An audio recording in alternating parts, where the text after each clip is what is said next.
Lisa, of course, also known as the OG Nocturne, and of course we have the beautiful, the lovely. What's up? I am your friendly neighborhood by Lauren, and let me tell you, I'm excited to talk more Nightcrawler because I don't have enough of him in my life. Yes, we are going to talk more Nightcrawler. There's going to be a moratorium of Doug talk from here on out, unless it is appropriate to talk about him. So I won't be talking about appropriate, Lisa. I mean, listen, we're talking about Nightcrawler here. I don't know if you guys saw. I just posted it on Twitter. The Screen Rant article about how Nightcrawler is basically getting his groove back. He's becoming a sex icon again. He's getting his mojo. Like, I mean, they're like, he's finally becoming a sex icon again. It's like, girl, he's always been. He never left. Never. Like, why do you think my shrine to him is in my bedroom? Oh, girl. Oh my gosh. Okay. we're getting into after dark territory right now. Like, already. It's episode 3. Oh, girl. I mean, if you're thinking about it, right, him being a sex icon, I mean, where do we all come from? We all come from sex, which means everybody has parents. Right? That's tea. That's tea. You're absolutely 100% right. Like, I can't argue with that. I don't know where we're going, but I cannot argue. You're 100% right. I mean, I was just thinking because this episode we're talking about Kurt's parents and who the heck they are, and so I figure. Look how good you are at what you do, and look how dumb I am not picking up on where you're going. You're like, I've got the segue of all segues right here, and I'm like, girl, what the hell are you talking about? We all got parents. I think there's a balance though, because it's a very cheesy segue, but it works. And then you're just like, huh? It works. Yes. Listen though, I'm here for the ride. Like, take me wherever we're going, because I am here for the ride. Which is exactly what I'd like Nightcrawler to do to me. But anyways, continue. Oh, I love it. I love it. Listen, I might be a little loopy today too, because I did spend an entire day at Comic-Con yesterday, and I'm exhausted. It's been crazy. And you got to meet Claremont. Like, I feel like after this, we just need to do an episode where you just talk about what the hell happened in New York Comic-Con. We will talk about that. I did meet Claremont. It's not the first time I've met Claremont. I've met him several times, but this was a good meeting. It was very nice, and he signed my Excalibur #1, which I'm very excited about. Mm-hmm. And I met Fabi Nicieza, which was also cool. I was dressed as the Scarlet Witch, but like Wanda Maximoff, the soccer mom. So I had like red Crocs and a shirt that said "I married a toaster," and all I got were these 2 fake babies. So it was a lot of fun. Girl, you got to put pictures out after we talk about that stuff, because that cosplay was gravel, amazing. I will say that, like, I ended up in a conversation with Chris Claremont for like 10 minutes about whether the Vision is a good man or a good husband, which was really entertaining. So that was a lot of fun. So that's amazing. I did have a lot of great conversations about my costume, which was fun. But it was just awesome to be there, and the energy was great. It was my first con in over 10 years. So it was great to be back. I know. It's been a long time. Yeah. So. I'm glad you went. Yes. Well, next year we'll both be there next year. Let me tell you, I'm putting it out to the universe. We are both going to be there next year. If I can get to New York Comic-Con, I've never even been to New York, so if I can get there and get there for a con, we're living. Oh, let me tell you, I'm going to get you there, and I'm going to get you a bagel when I get you there. All right. We're talking about now Kurt's parents. We're going to talk about what was planned, what the ideas were, and then what eventually kind of happened. And if we have time, we'll talk about what we really hope will happen and what I think might happen. I did some research beforehand, and I looked into the different stories. I mean, there's a lot of stories out there about Kurt's parents. Well, let's start this way. Why don't we share our favorite kind of uh mythos? Like what's your favorite story that you've heard of who Kurt's parents could have been? My favorite is still the one I will stand by till the day I die. Mhm. Is Claremont's actually, and what Claremont intended, if Marvel had not been cowards, which was, Mystique would have shapeshifted into a man and been Kurt's father, and Destiny would be the mother.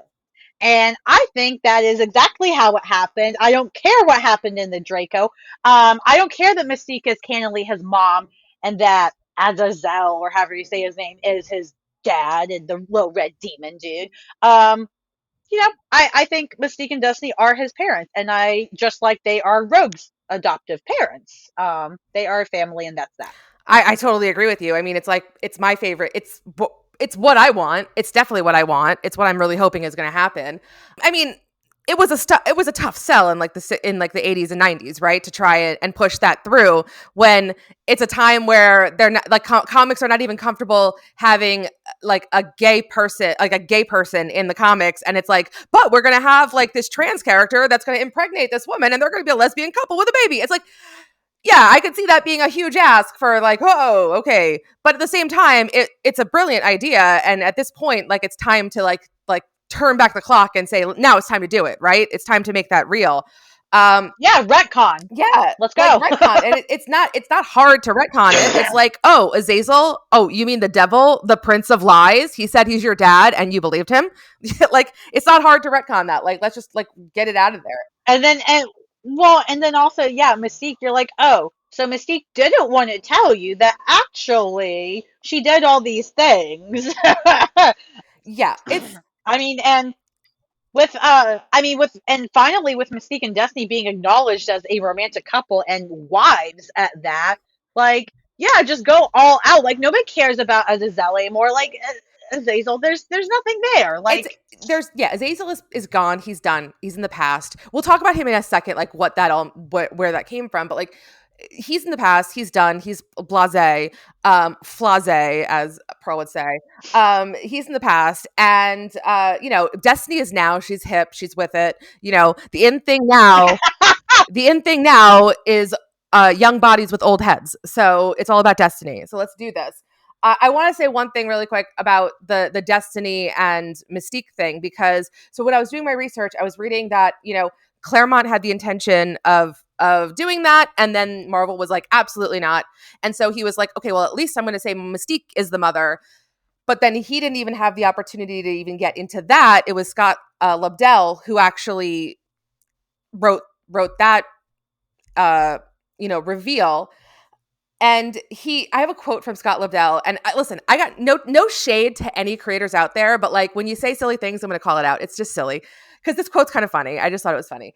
It's like he says the likelihood of either A, Mystique growing genitals with sperm that had a DNA code, or B, Mystique being a guy who was perpetually in the body of a woman, I thought was pretty slim. And it's like, dude, you know what? You're not wrong. The likelihood is pretty slim. I'd say it's about as slim as a guy who can shoot lasers out of his eyes, man. Dude, like, the likelihood is like that. That's why I thought it was so funny. It's like you're talking about characters in a universe that you created where you can make them do literally anything you want as long as you come up with a good enough a good enough story. So the idea that it's like that's just too out there is like, come on, man. Look at the crazy stuff well, that Marvel has written.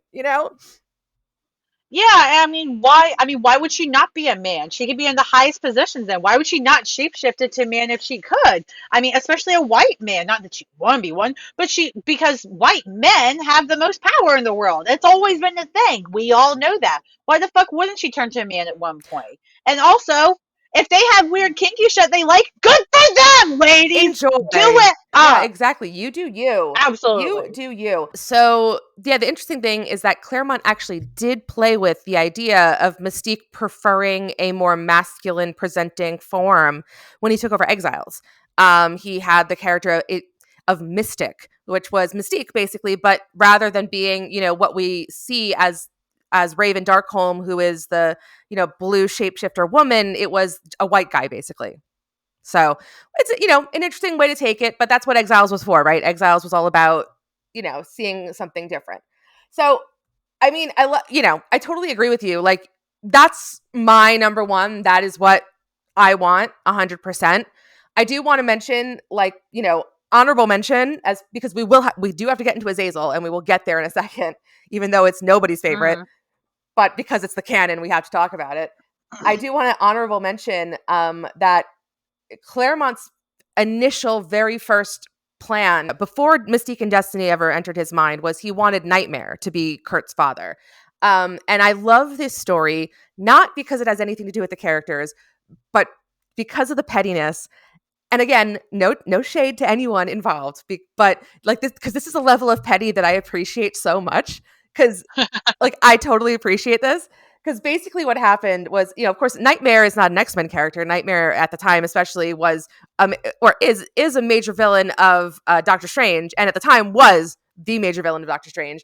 And Claremont had come up with the idea, is like, I'm going to use this character, and the writer of Doctor Strange, Roger Stern, was like, the hell you are! If you think you're going to come and take my villain to use in your book, that's not happening. But so he like just put the kibosh on the whole thing and was like, no, it's not going to happen. But what I'm talking about with the level of petty that I respect beyond is, I'm just going to read this quote. So I did become, this is a quote from Roger Stern. I became the X-Men editor, and I was able to make sure that didn't happen for long enough that Chris eventually changed his mind. It's like he became the editor of the X-Men and was like, I will take this job just so I can make sure that Nightmare is never in his hands. Like, I was like, that is a level of petty I can respect so much. It's amazing. Yeah, I actually really glad that that writer was like, no, you can't have him. Because honestly, I would not have been here for that. Like, I would have wanted to throw that out too. It's funny because this was considered so far back in his history. Let me look if there's a date here. Yeah, they were thinking about doing this like in like the 70s, I think. Or I think so this was like would have been like super early in his character. So if that had been a reveal that early in his character, like we would have a different character. Do you know what I mean? Like we wouldn't have the Nightcrawler we have today necessarily.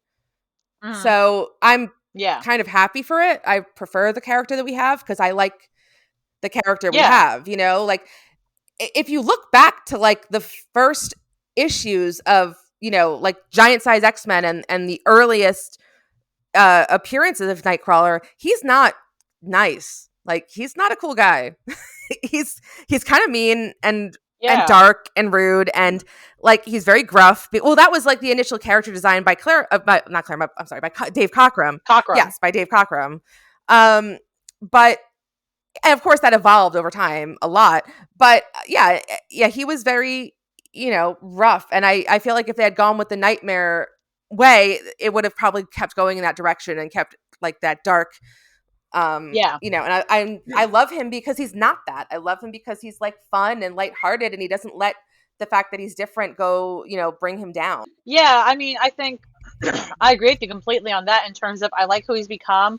I do kind of wish we got to see more of the alternate universe, like one of the Nightcrawlers that is more dark, because I like exploring how Nightcrawler be if he was dark, because so much of his character is contingent on him having so much faith, both religiously and spiritually, right? And just being able to motivate himself and others. So what does he look like when that faith is turned completely upside down? And I personally love seeing any character, including one I love so much. I love seeing these alternate sides to them. What happens when they are consumed with darkness? Or when they, start to lose hope or faith. It's very interesting for me to see that gray area. So I'm glad, like you said, that it turned out this way rather than Nightmare being his dad. I think that works better in the long run. But I do kind of wish we could explore more of those stories, because I feel like nowadays people are too afraid other than that one uncanny X-Force line. They're too afraid to, show any dark side to Kurt. And I'm like, no, like he can still have a dark side. He just has to come out his way with faith in the end. That's kind of how it works. I think the issue in the past is that dark sides for Kurt, and what's funny is that just shout out to Oh Gosh, Oh Golly, Oh Wow, who's another a fantastic podcast covering Excalibur. I know they've talked about this in past episodes, but an issue with Kurt's dark side is that the way it has been expressed on the page has been rather rapey. Do you know what I mean? Like, it's just it's like the writers haven't yet, like, so when they write Darkholm, which is the Age of Apocalypse version of Nightcrawler, who is a man with a vengeance, it's a different type of it's a different type of darkness, and like that is a very, very cool character. But for some reason, when the writers try to like give a dark bend to the 616 Nightcrawler, it always gets rapey. Yeah, and honestly, that probably would have been way worse if his dad had been Nightmare. Yeah, I didn't need to see that. I didn't want to see that. Like, yeah. So here's the thing. I know we don't really want to talk about it, but we have to. So we're gonna have to talk about Azazel. Like, Here we go. You know, so here's the thing. Like, we're gonna end up doing an episode on the Draco, and I'm gonna demand it, and it might be more than one episode because I am going to encourage every single person listening to this right now, all like 7 of you, and that's being generous, I think. I don't know. There's probably more of you, I think, out there. Anyway, I'm going to encourage all of you out there who are listening to read Chuck Austen's X-Men and take the idea that these are the X-Men that you love out of it and just read it as like a story about characters that you have no connection to, because it is camp from start to finish. It is camp. It is amazing. It has some unbelievable points. And like, for example, in the Draco, which again, I want to say this really clearly, the Draco is a story about Kurt learning who his father is, right? Yet Chuck Austen still manages to put a scene in where Havoc threatens to pee on Bobby. So just to give you an idea of what you can expect from Chuck Austen's writing. I'm just saying you got to read it. It's amazing. Essentially, in the early 2000s, Chuck Austen was writing X-Men, and he decided he was going to finally answer the question that had been plaguing everybody, that who was Nightcrawler's father? Well, I say everybody, like, all of us Kurt heads, or all the Banff Nation, as I'm going to start calling us now, right? And so he decided that Kurt's father was the devil because, why not? How else would he look like he does? Jerk. I preferred like the idea that his father was just some German count to the idea that his father is the devil. Like, I mean, like, because that was another story. It was never something that was actually going to be the actual story, like his official father, but it was always kind of like something floating around that like, oh, his father was a German count. And then like at one point, apparently Margali told him that she found him like as a baby and his father was there, but his father was dying, but his father told her his name. Margali's another liar. But I don't know. She did a good job raising him, but he also did fuck his sister. So like maybe she didn't do that good of a job because she raised 2 kids who fuck each other. Like, so foster sibling, but bro, not biological sibling, everybody. We'll have an episode on that where we'll do an episode about it. We'll do an episode about it. It's just, 100% foster sibling. However, again, they were raised together. So were Barry Allen and Iris West on the show The Flash, and yet everybody thinks they're the greatest straight couple ever. I don't, what? Not me. I don't even know anything about it. I don't know anything about it, and just you describing it to me that way is not me. I don't like it. No.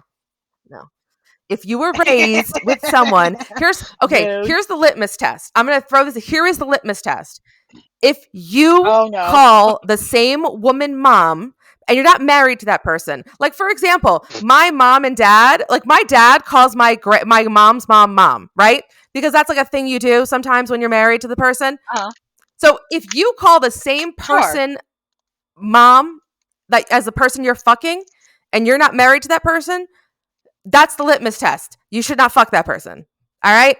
Done.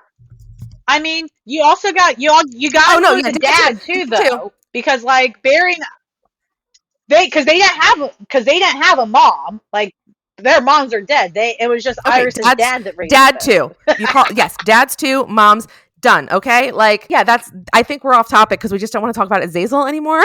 I mean, yeah, because I mean, what's there to say? Like, honestly, like, I mean, we could talk and we should probably have a separate episode on him too, but like, I mean, I don't really have much to say other than like he's Kurt's dad because he looks like the devil, so that is supposed to explain why Kurt looks the way he looks, and it was a cheap shot, and I just think it was garbage. Yes. And I'm just going to say, well, I want to thank the Krakoa era for doing a couple things. Number one, for giving Kurt his beard back. Number two, for giving him, now that he's been resurrected at least, well, now we know at least twice he's been resurrected. We know now that he has a real body and not a body made of freaking worms. So I'm happy for that too. And for anyone who doesn't, who doesn't know what I'm talking about, we'll get into it in an episode one day. It's God, the things... it's just so funny when you start talking about these characters and it's like the things. And when you think about it, it's like all of these things have happened to these characters on this sliding time scale within like a 5-year period. They have it rough. Like 5 years to them is like 20 that for is the us, truth. probably. That is the truth. It's like dog years, It's like unreal.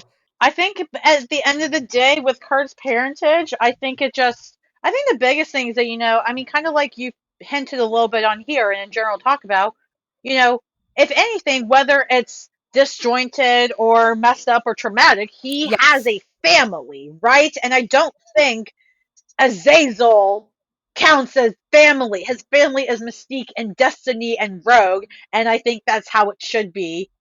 Thank you for coming my TED Talk. I totally agree. The unfortunate thing is that at the end of the Draco, he basically says that to Charles Xavier. He's like, I have a father, and it's you. And it's like, oh my God, no, not him, Kurt, not him. I wonder, like... His father is Mystique. Next question. Exactly. I don't want to hear it. But she's a woman. Do you know what I want to know? I want Kurt today, who hangs out with Legion, to go back and talk to Kurt then, who's calling Professor Xavier his dad. That's what I want. I want to know. I want to see the panel where like Kurt and Legion are having a drink after some Way of X whatever at some onslaught thing, and like Kurt's like, I consider your dad my dad, and Legion's like, like, do you know what my dad does to his actual children? Like, bruh, he really be like, I don't even call him daddy. Shut up. Like, yeah, no, dude, no. You don't want my dad. I'll trade. I'll take the fucking red guy, and you can have my dad. That's fine. You're right. He'd be like, oh, the devil, and that's nothing. I'll take him. Sounds great. Red guy with the tail. Your dad is a devil, and he has a pirate ship. My dad is a gaslighting asshole. Where's the comparison? Let's absolutely trade 100%. But don't let it fool you. He might have a pirate ship. He's still a piece of shit and the worst. And do not jump on the Azazel train, because I truly feel that we are going to get the retcon we are hoping for. I am putting it out to the universe. Honestly, yes, I don't know. I felt like in the reveal in Inferno, I felt like I think I mentioned this in the episode we did. I felt like there were a couple panels where they like lingered on Kurt like oddly. It just didn't fit. It didn't make sense. And I was like, oh my God, are we going to get it? Are we going to get it? Oh, we need the entire family reunion, and we need the retcon for his parentage, and then I will be set. And then let's go, girls. I should find out how much we can do that. How much it would be to license that, because that should be our theme song. Like, seriously, it's the second time we've used it in 3 episodes. I mean, it's ridiculous. It's just so I fun for love us it. to It's just great. say. I love everything about it. I mean, if you're listening to this and you went to Comic-Con, please let us know and send us pictures, because I want to see all your cosplays and everything you did. And especially if you met the Golden Gays, because I met the Golden Gays. I have to take a picture of this. It's these guys who drag queens who dress up as the Golden Girls and do Golden Girl shows. That's amazing. And our Twitter is simply That is our AMZING Twitter. pod. So that's where you can send us all your photos and tweet at us like crazy about what we're saying. Please bother us. We Yes. love Tell- it. And you can find me on the Twitter at friendlymBHD and yell at me very Yes, directly you if can you'd find like. me at the OG Nocturne, and that's spelled NACHTURNE. That's the German word for night and turn. And yeah, if you love Azazel, he's like the best character ever. Please come tell me all about it. I want to hear it. Actually, like, there was a surge of like Azazel like after the First Class movie, because for some reason he was in it. Whatever, I don't know. It's like the Right, weirdest weird ass decision. shit. It was I was the really mad weirdest about decision that. ever, but it was whatever. Oh, anyway, but yes, but guys, this has been simply amazing, and we don't want y'all to forget that you are simply amazing as well. Until next time.